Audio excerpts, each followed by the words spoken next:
So I walk through my 4 basic principles for a successful life, for successful decision making, for successful investing decisions and things like that. And clarity is the number one thing.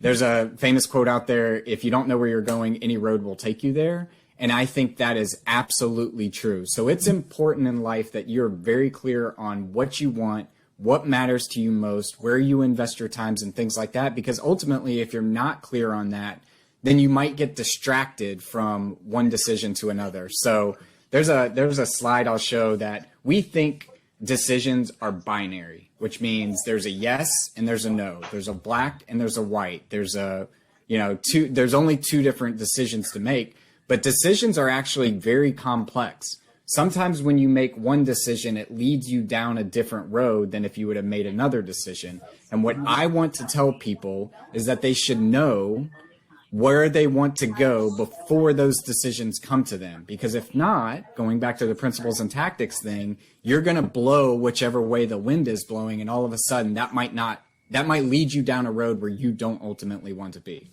So in terms of clarity, I like to ask people, what if you had $10 million in your bank account tomorrow? What would you do?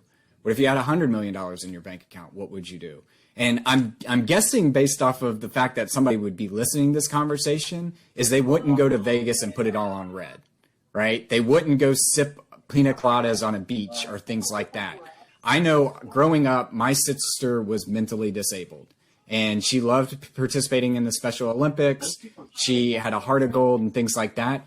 I want to spend time helping people like that because it means that I'm helping pass her legacy on and things like that. And that's what I would do if I had $100 million, right? I would go donate to causes and give to causes like that. So I ask people, like, what do you really care about? Where would you want to spend your time doing if money wasn't an issue? And that can help you start gaining clarity on where you really want to go in life.